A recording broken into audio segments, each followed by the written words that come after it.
Imaginez une petite ville en Alsace, en France.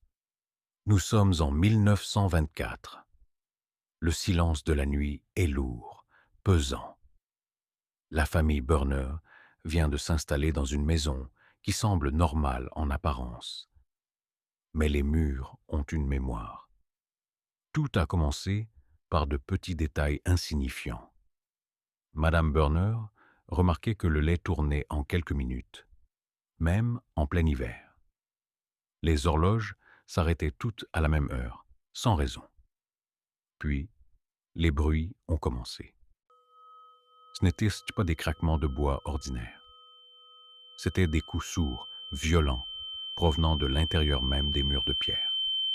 Boum, boum, boum, comme si quelque chose, ou quelqu'un, essayait désespérément de sortir de la structure de la maison.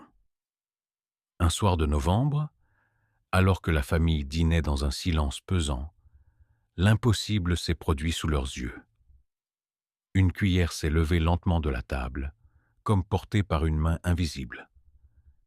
Elle a flotté quelques secondes dans les airs avant de se tordre violemment dans un bruit de métal déchiré. Personne n'a osé crier. Le froid qui a envahi la pièce, à ce moment-là, était si intense qu'ils pouvaient voir leur propre respiration. Ils ont compris ce soir-là qu'ils n'étaient plus les seuls maîtres de leur demeure. La situation est devenue un véritable enfer le 14 décembre.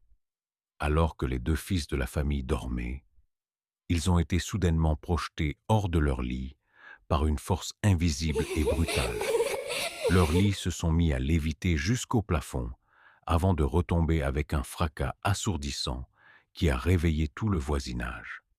Les voisins, accourus pour aider, ont rapporté des témoignages glaçants.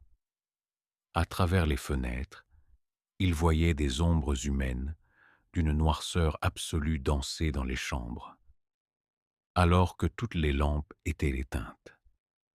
L'air dans la maison était devenu irrespirable, chargé d'une odeur de soufre et de pourriture. Le lendemain, le maire et le brigadier de gendarmerie sont arrivés sur les lieux, persuadés qu'il s'agissait d'une supercherie. Mais alors qu'ils rédigeaient leur rapport sur la table de la cuisine, une pluie de pierres brûlantes a commencé à tomber du plafond.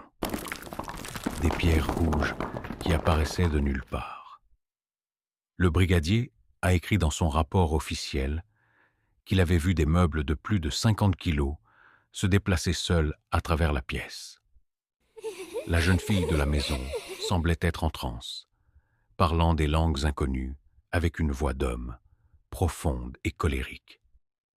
Un prêtre exorciste a été appelé en urgence, mais il a dû quitter la maison après seulement quelques minutes.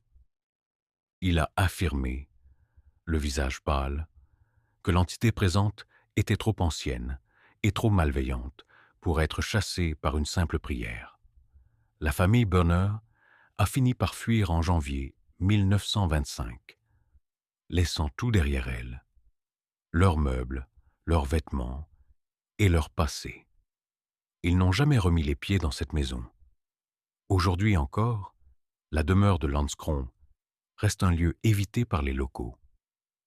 On raconte que lors des nuits d'orage, on peut apercevoir une lueur étrange aux fenêtres et entendre un murmure incessant, un murmure sombre qui semble venir d'outre-tombe. Le passé ne meurt jamais vraiment. Il attend simplement dans l'ombre que quelqu'un vienne l'écouter.